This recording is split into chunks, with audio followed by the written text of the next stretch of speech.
ವೀಕ್ಷಕರೇ, ಕಡಿಮೆ ಬಂಡವಾಳ ಹಾಕಿ ಬೇಗನೆ ಲಾಭ ತರುವಂತ ಬಿಸ್ನೆಸ್ ಮಾಡಿ ಲಕ್ಷಾಂತರ ರೂಪಾಯಿಗಳ ಟರ್ನ್ ಓವರ್ ಮಾಡೋದಕ್ಕೆ ಅನೇಕರು ಯೋಚಿಸುತ್ತಾರೆ. ಇವತ್ತು ಎಲ್ಲ ರಂಗಗಳಲ್ಲೂ ಕೂಡ ಅವಿರತವಾದಂತಹ ಸ್ಪರ್ಧೆ ಇದೆ. ಕಾರ್ ಬಿಸ್ನೆಸ್ ನಲ್ಲಿ ಒಂದು ಕಂಪನಿ ಲಾಭದಲ್ಲಿದ್ರೆ ಅಷ್ಟೇ ವಜನ್ ಇರುವಂತ ಇನ್ನೊಂದು ಕಂಪನಿ ಲಾಸ್ ನಲ್ಲಿರುತ್ತೆ.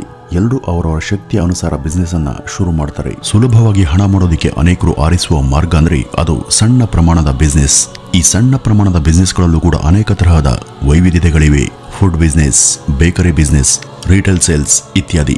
ಈ ರಿಟೇಲ್ ಸೇಲ್ಸ್ ನಲ್ಲಿ ಅನೇಕರು ಸಾಮಾನ್ಯವಾಗಿ ಆರಿಸೋದು ಜವಳಿ ವ್ಯಾಪಾರ ಅಂದ್ರೆ ಬಟ್ಟೆ ವ್ಯಾಪಾರ.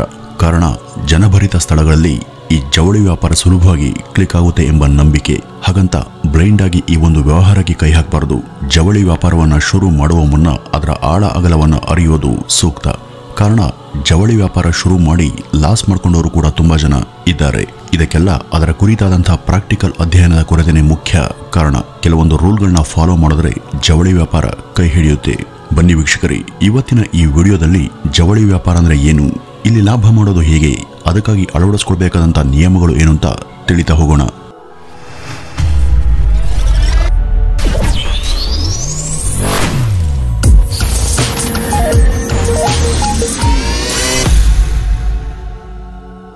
ಬಟ್ಟೆ ವ್ಯಾಪಾರ ಹಿಂದಿನಿಂದಲೂ ಕೂಡ ಆಯಾ ಕಾಲಕ್ಕೆ ತಕ್ಕ ಟ್ರೆಂಡ್ನ ಹಾಗೆ ಮುಂದುವರೆದುಕೊಂಡೇ ಬಂದಿದೆ. ಔಟ್ ಆಫ್ ಫ್ಯಾಷನ್ ಉಡುಗೆಗಳು ಯಾವ ಕಾಲದಲ್ಲೂ ಕೂಡ ಗೆದ್ದಿಲ್ಲ. ಜವಳಿ ವ್ಯಾಪಾರದಲ್ಲಿ ನಾವು ಮೇಲೆ ಬರಬೇಕು ಅಂದ್ರೆ ಒಂದಷ್ಟು ಅಗತ್ಯ ಅಂಶಗಳನ್ನ ತಿಳಿದುಕೊಂಡು ಅವುಗಳನ್ನ ಅನುಸರಿಸಬೇಕಾಗುತ್ತೆ. ಅವುಗಳಲ್ಲಿ ಮೊದಲನೇದು, ಜವಳಿ ವ್ಯಾಪಾರದಲ್ಲಿ ಯಾವುದು ನಿಜವಾದ ಸೇಲ್ಸ್ ಅಂತ ಅರಿಯೋದು. ಸೇಲ್ಸ್ ಅಂದ್ರೆ ಮಾರಾಟ. ಜವಳಿ ಉದ್ಯಮದಲ್ಲಿ ಮಾರಾಟಕ್ಕಿಂತಲೂ ಮುಖ್ಯವಾಗಿ ನಾವು ಗಮನ ಹರಿಸಬೇಕಾದದ್ದು ಖರೀದಿ ಬಗ್ಗೆ. ಕಾರಣ, ಸಣ್ಣ ಮಟ್ಟದಲ್ಲಿ ಜವಳಿ ಉದ್ಯಮೆಯನ್ನ ಆರಂಭ ಮಾಡೋರು ಕೂಡ ಬೃಹತ್ ಹೋಲ್ಸೇಲ್ ಮಾರಾಟಗಾರರಿಂದ ನಿರ್ದಿಷ್ಟ ಬಂಡವಾಳಕ್ಕೆ ಬಟ್ಟೆನ ಖರೀದಿ ಮಾಡಿ ತಂದು ಮಾರಾಟ ಮಾಡ್ತಾರೆ. ಹೀಗಾಗಿ ಇಲ್ಲಿ ಖರೀದಿನೇ ನಿಜವಾದ ವ್ಯಾಪಾರ.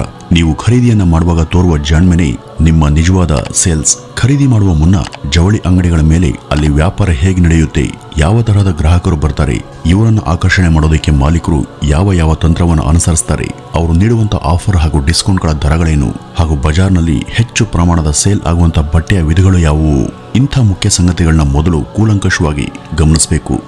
ಜನರಿಗೆ ಇಷ್ಟವಾದ ಬಟ್ಟೆಯ ಮಾದರಿಗಳನ್ನೇ ಹೆಚ್ಚು ತರಬೇಕು. ನಿಮ್ಮ ಸ್ಟಾಕ್ನಲ್ಲಿ ಫಾಸ್ಟ್ ಮೂವಿಂಗ್ ಸ್ಟಾಕ್ ಜಾಸ್ತಿ ಇರಬೇಕು, ಸ್ಲೋ ಮೂವಿಂಗ್ ಸ್ಟಾಕ್ ಕಡಿಮೆ ಇರಬೇಕು. ನಿಮ್ಮ ಜವಳಿ ಅಂಗಡಿಯಲ್ಲಿ ಹೆಚ್ಚಿನ ಪ್ರಮಾಣದಲ್ಲಿ ಟ್ರೆಂಡಿ ಸ್ಟಾಕ್ ಅಂತೂ ಇರಲೇಬೇಕು.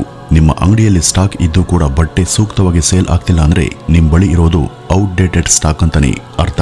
ಹೀಗಾಗಿ ನೀವು ಹೋಲ್ಸೇಲ್ ದರದಲ್ಲಿ ಎಂಥ ಬಟ್ಟೆನ ಖರೀದಿ ಮಾಡ್ತೀರಾ ಅನ್ನೋದು ಇಲ್ಲಿ ಮುಖ್ಯ. ನಿಮ್ಮ ಬಳಿ ಇರುವಂತಹ 20% ಉತ್ತಮ ಸ್ಟಾಕ್ 80% ಲಾಭವನ್ನು ತರುವಂತಿರಬೇಕು. ಹೀಗಾಗಿ ಖರೀದಿನೇ ಇಲ್ಲಿ ನಿಜವಾದ ಸೇಲ್ಸ್. ಇನ್ನು ಎರಡನೆಯದು, ಸ್ಟಾಕ್ ಔಟ್ ಆಗದ ಹಾಗೆ ನೋಡ್ಕೋಬೇಕು. ಇದು ಬಹಳ ಮುಖ್ಯ. ಉದಾಹರಣೆಗೆ, ಅನೇಕ ಅಂಗಡಿಗಳಲ್ಲಿ ಬಟ್ಟೆಗಳ ಸ್ಟಾಕ್ ಇದ್ರೂ ಕೂಡ ಅವು ಸೇಲ್ ಆಗೋದೇ ಇಲ್ಲ. ಇದಕ್ಕೆ ಕಾರಣ, ಜನಕ್ಕೆ ಬೇಕಾದಂತಹ ಸ್ಟಾಕ್ ಅವ್ರ ಬಳಿ ಇಲ್ಲ ಹಾಗೂ ಇರುವ ಸ್ಟಾಕ್ ಜನಕ್ಕೆ ಬೇಕಿಲ್ಲ. ಹೀಗಾಗಿ ಜನಕ್ಕೆ ಹೆಚ್ಚು ಇಷ್ಟ ಆಗುವಂತಹ ಗೂಡ್ಸ್ ನಿಮ್ಮಲ್ಲಿ ಸದಾ ಸ್ಟಾಕ್ ಇರಲೇಬೇಕು. ಯಾಕೆಂದ್ರೆ ಇದು ಜವಳಿ ವ್ಯಾಪಾರ. ಇಲ್ಲಿ ಉಳಿದ ಸ್ಟಾಕ್ ಬಗ್ಗೆ ನೀವೇ ಜವಾಬ್ದಾರರಾಗಿರ್ತೀರಿ ಹಾಗೂ ಅವುಗಳನ್ನ ನೀವು ವಾಪಸ್ ಮಾಡಲು ಕೂಡ ಬರೋದಿಲ್ಲ. ಅಲ್ಲಿಗೆ ನಿರ್ದಿಷ್ಟ ದರದ ನಿಮ್ಮ ಬಂಡವಾಳ ಅಲ್ಲಿಯೇ ವೇಸ್ಟ್ ಆಗುತ್ತೆ. ಫಾರ್ಮಸಿಯಲ್ಲಿ ಮಾತ್ರನೇ ಹೆಚ್ಚುವರಿ ಸ್ಟಾಕ್ ವಾಪಸ್ ಆಗಿ ನಿಮಗೆ ಬೇಕಾದ ಸ್ಟಾಕ್ ಸಿಗುತ್ತೆ. ಆದ್ರೆ ಬಟ್ಟೆ ಹಾಗೂ ಫ್ಯಾನ್ಸಿ ಸ್ಟೋರ್ಗಳಲ್ಲಿ ವಸ್ತುಸ್ಥಿತಿ ಹೀಗಿರೋದಿಲ್ಲ. ಹೀಗಾಗಿ ಇಲ್ಲಿಗೆ ತರುವ ಸ್ಟಾಕ್ ಬಗ್ಗೆ ನೀವು ಬಹಳ ಮುಂಜಾಗ್ರತೆಯನ್ನ ವಹಿಸಬೇಕು. ಇಲ್ಲಿ ಚಲಾವಣೆಯಾಗುವಂತಹ ಸ್ಟಾಕ್ ಖಾಲಿ ಆದ್ರೆ ಅದು ನಿಮ್ಮ ವ್ಯವಹಾರಕ್ಕೆ ವಿಷ ವರ್ತುಲದಂತೆ ಪರಿಣಮಿಸುತ್ತೆ. ಇನ್ನು ಮೂರನೇದಾಗಿ, ನಿಮ್ಮ ಮಳಿಗೆ ಇರುವಂತಹ ಲೊಕೇಶನ್ ಯಾವುದು, ಅದು ಹೇಗೆ ಎಂಬುದು ಇಲ್ಲಿ ಗಮನಿಸಬೇಕಾದಂತಹ ಅಂಶ. ಜವಳಿ ವ್ಯಾಪಾರದ ವಿಷಯವಾಗಿ ನಿಮ್ಮ ಶಾಪ್ ಆದಷ್ಟು ಜನಭರಿತ ಸ್ಥಳದಲ್ಲಿ ಇದ್ರೆ ಹೆಚ್ಚು ಕ್ಷೇಮ. ಎಲ್ಲೋ ರಿಮೋಟ್ ಏರಿಯಾದಲ್ಲಿ ಜನವಸತಿ ಕಡಿಮೆ ಇರುವಂತಹ ಸ್ಥಳದಲ್ಲಿ ಜವಳಿ ವ್ಯಾಪಾರ ಶುರು ಮಾಡಿದ್ರೆ ಅದು ಕ್ಲಿಕ್ ಆಗುವಂತಹ ಸಂಭವ ಬಹಳ ಕಡಿಮೆ. ನೀವು ಜವಳಿ ಅಂಗಡಿಯನ್ನ ಪ್ರಾರಂಭ ಮಾಡುವ ಮುನ್ನ ಅದರ ಲೊಕೇಶನ್ ಹೇಗಿದೆ, ಯಾವ ಯಾವ ಸಮಯದಲ್ಲಿ ಜನ ಎಷ್ಟೆಷ್ಟು ಸಂಖ್ಯೆಯಲ್ಲಿ ಅಲ್ಲಿ ಓಡಾಡ್ತಾರೆ, ಯಾವ ಯಾವ ದಿನಗಳಂದು ಹೆಚ್ಚು ಅಥವಾ ಕಡಿಮೆ ಜನ ಇರ್ತಾರೆ, ಯಾವ ಯಾವ ವಯೋಮಾನದ ಜನ ಹೆಚ್ಚು ಇದ್ದಾರೆ, ಹಾಗೂ ಇವ್ರ ಪೈಕಿ ವಿದ್ಯಾವಂತರು ಎಷ್ಟು ಜನ ಇದ್ದಾರೆ ಹಾಗೂ ಕೂಲಿ ಕಾರ್ಮಿಕರು ಎಷ್ಟು ಜನ ಇದ್ದಾರೆ, ಈ ಬಟ್ಟೆಯ ವಿಷಯವಾಗಿ ಯಾರ ಯಾರ ಅಭಿರುಚಿ ಹೇಗಿದೆ, ಎಂಥ ಬಟ್ಟೆಗಳನ್ನ ತಂದ್ರೆ ಈ ಸುತ್ತಮುತ್ತ ಹೆಚ್ಚು ಸೇಲ್ ಆಗುತ್ತೆ ಅಂತ ಸಂಪೂರ್ಣ ವಿವರವನ್ನ ವ್ಯಾಪಾರವನ್ನ ಶುರು ಮಾಡುವ ಮೊದಲು ನೀವು ಪರಿಶೀಲನೆ ಮಾಡ್ಕೋಬೇಕು. ಹಾಗೂ ಇವುಗಳ ಜೊತೆ ನಿಮ್ಮ ಸುತ್ತ ಇರುವಂತಹ ಸೊಸೈಟಿ ಎಂಥದ್ದು, ಅವರ ಪ್ರೊಫೆಷನ್ ಏನು, ಅವರು ಖರ್ಚು ಮಾಡುವಂತ ಕ್ಷಮತೆ ಯಾವ ಮಟ್ಟದಲ್ಲಿದೆ, ಈ ರೀತಿ ಮುಂತಾದ ಸಂಗತಿಗಳ ಅಧ್ಯಯನ ಕೂಡ ಇಲ್ಲಿ ಬಹಳ ಮುಖ್ಯ. ಇಷ್ಟೆಲ್ಲ ಸಂಗತಿಗಳನ್ನ ಗಮನಿಸಿ ನೀವು ಅಲ್ಲಿ ನಿಮ್ಮ ಬಟ್ಟೆಯ ಶೋರೂಮ್ ಅಥವಾ ಮಳಿಗೆಯನ್ನು ಶುರು ಮಾಡೋದು ಸೂಕ್ತ. ನಿಮ್ಮಲ್ಲಿ ಸೇಲ್ ಆಗುವಂತ ಸ್ಟಾಕ್ ಹೆಚ್ಚು ರೊಟೇಷನ್ ಆಗ್ತಿರಬೇಕು. ಇಲ್ವಾದಲ್ಲಿ ಹಳೆಯ ಸ್ಟಾಕ್ ಬಗ್ಗೆ ಜನರಿಗೆ ಖರೀದಿಯ ಯೋಚನೆ ಬರೋದೇ ಇಲ್ಲ. ಇಲ್ಲಿ ಮಳಿಗೆಯಲ್ಲಿ ಸ್ಟಾಕ್ ಸೇಲ್ ಮತ್ತೆ ಹೊಸ ಸ್ಟಾಕ್ ನಿಂದ ಜಮೆ ಆಗ್ತಿದ್ರೆ ಆಗ ಮಳಿಗೆ ಹೊಸ ಶೋರೂಮಿನ ಹಾಗೆ ಕಂಗೊಳಿಸುತ್ತೆ. ಇಲ್ಲಿ ಬಿಸ್ನೆಸ್ ಮಾಡುವ ಮನೋಭಾವದ ಜೊತೆ ಸ್ವಲ್ಪ ಚತುರತೆ ಹಾಗೂ ಅಲರ್ಟ್ನೆಸ್ ಬೇಕೇ ಬೇಕು. ಜನರ ಮೈಂಡ್ ಸೆಟ್ ಹೇಗಿದೆ, ಅವರಿಗೆ ಯಾವ ತರಹದ ಸರಕು ಬೇಕು, ಯಾವ ತರಹದ ಬಟ್ಟೆಗಳನ್ನ ಹೆಚ್ಚು ಇಷ್ಟಪಡ್ತಾರೆ ಅಂತ ಯೋಚಿಸಿ ಸ್ಟಾಕ್ ಅನ್ನ ತರಿಸ್ಕೊಳ್ಬೇಕು. ಸ್ಟಾಕ್ ಅನ್ನ ತರಿಸಿದ 5-6 ತಿಂಗಳ ಒಳಗೆ ಅಥವಾ 6 ತಿಂಗಳ ಒಳಗೆ ಅದು ಸೇಲ್ ಆದ್ರೆ ಒಳ್ಳೇದು. ಅಥವಾ ಅದಕ್ಕೂ ಹೆಚ್ಚು ಸಮಯ ತೆಗೆದುಕೊಂಡ್ರೆ ಅಂಥ ಬಟ್ಟೆಗಳ ಮೇಲೆ ತುಸು ಡಿಸ್ಕೌಂಟ್ ನೀಡಿ ಅದನ್ನ ತಳ್ಳಿ ಬಿಡೋದು ಜಾಣತನ. ಇಲ್ಲವಾದಲ್ಲಿ ಹಳೆಯ ಸ್ಟಾಕ್ ಅಂತ ಯಾರು ಕೂಡ ಖರೀದಿ ಮಾಡೋದಕ್ಕೆ ಮುಂದೆ ಬರೋದಿಲ್ಲ. ಇದನ್ನ ಪ್ರತಿಯೊಬ್ಬ ಜವಳಿ ವ್ಯಾಪಾರಿಯು ತಿಳಿದಿರಲೇಬೇಕಾದಂತ ಒಂದು ಅಂಶ. ಗುಜರಾತ್ ಮೂಲದ ಅಜ್ಮೇರಾ ಫ್ಯಾಷನ್ ಇವತ್ತು ದೇಶದಲ್ಲಿಯೇ ಮೊದಲ ಸ್ಥಾನಕ್ಕೆ ಬಂದದ್ದು ಇಂಥ ಟೆಕ್ನಿಕ್ಗಳಿಂದಲೇ. ಇದು ದೇಶಾದ್ಯಂತ ತನ್ನ ಗ್ರಾಹಕರಿಗೆ ಯಾವ್ದು ಬೇಕೋ ಅದನ್ನೇ ಕೊಡ್ತಿದೆ. ಇಲ್ಲಿ ಅಷ್ಟೊಂದು ಸಂಖ್ಯೆಯಲ್ಲಿ ವೆರೈಟಿಗಳಿವೆ. ಯಾವ ಗುಂಪಿನ ಅಥವಾ ಯಾವ ಭಾಗದ ಜನಕ್ಕೆ ಯಾವ ವಿಧದ ಡ್ರೆಸ್ ಹಿಡಿಸುತ್ತೋ ಅಲ್ಲಿಗೆ ಅಂಥ ಮಾದರಿಯ ಉಡುಪನ್ನ ಇದು ರವಾನಿಸುತ್ತೆ. ಇದು ಕೂಡ ಜವಳಿ ಉದ್ಯಮದ ಯಶಸ್ಸಿನ ಸೀಕ್ರೆಟ್ಗಳಲ್ಲಿ ಒಂದು. ಈ ಅಜ್ಮೀರಾ ಕಡಿಮೆ ಬೆಲೆಯಲ್ಲಿ ಉತ್ತಮ ಕ್ವಾಲಿಟಿಯ ಪ್ರಾಡಕ್ಟ್ ಅನ್ನ ಸೇಲ್ ಮಾಡುತ್ತೆ. ಅಜ್ಮೀರಾದಲ್ಲಿ ಇದುವರೆಗೂ ಹಳೆಯ ಸ್ಟಾಕ್ ಉಳಿದ ದಾಖಲೆನೇ ಇಲ್ಲ. ಸ್ಟೈಲ್, ಟ್ರೆಂಡ್ ಹಾಗೂ ವೈವಿಧ್ಯತೆಗೆ ಅಜ್ಮೀರಾ ಇವತ್ತು ಉತ್ತಮ ಉದಾಹರಣೆ.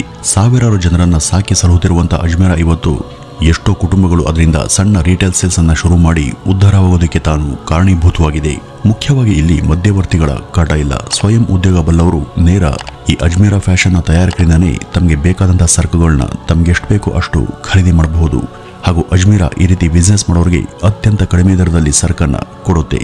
ಎಷ್ಟೋ ಜನ ಗ್ರಾಮೀಣ ಭಾಗದ ಮಹಿಳೆಯರು ಇವತ್ತು ಇದರ ಸಹಾಯವನ್ನ ಪಡೆದು ಸ್ವಯಂ ಉದ್ಯೋಗಿಗಳಾಗಿ ಜೀವನ ನಿರ್ವಹಣೆ ಮಾಡ್ಕೊಳ್ತಿದ್ದಾರೆ.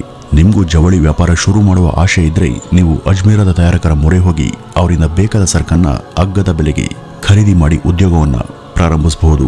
ಇಲ್ಲಿ ಬೇರೆ ಕಡೆ ಇರುವ ಹಾಗೆ ಯಾವುದೇ ಮಿಡಲ್ ಮ್ಯಾನ್ ಅಥವಾ ಏಜೆಂಟ್ ಇರೋದಿಲ್ಲ. ಖುದ್ದು ನೀವೇ ಇವ್ರ ಬಳಿ ಖರೀದಿ ಮಾಡಿ ಬಟ್ಟೆ ವ್ಯಾಪಾರವನ್ನ ಶುರು ಮಾಡಬಹುದು. ಇಷ್ಟೇ ಅಲ್ಲ, ನಿಗದಿತ ಮಾಲನ್ನ ನೀವು ಯಾವೆಲ್ಲ ರೀತಿಯಲ್ಲಿ ಮಾರಬಹುದು ಅಂತಾನೂ ಕೂಡ ಇವರು ನಿಮಗೆ ಅಗತ್ಯ ಸಲಹೆಯನ್ನ ಕೊಡ್ತಾರೆ. ಅದರಂತೆ ನೀವು ಹೋದ್ರೆ ಸಾಕು, ಈ ಉದ್ಯಮ ನಿಮ್ಮನ್ನ ಮುನ್ನಡೆಸುತ್ತೆ. ಇವತ್ತು ದೇಶಾದ್ಯಂತ ಅನೇಕ ಮಹಿಳೆಯರು ಇವರಿಂದ ಬಿಸ್ನೆಸ್ ಶುರು ಮಾಡಿ ಯಶಸ್ವಿಯಾಗಿ ಉದ್ಯಮಿಗಳು ಕೂಡ ಆಗಿದ್ದಾರೆ. ಈ ರೀತಿಯ ದಿಕ್ಕಿಲ್ಲದ ಎಷ್ಟೋ ಹೆಣ್ಮಕ್ಳ ಬದುಕು ಇವತ್ತು ಹಸನಾಗಿದೆ.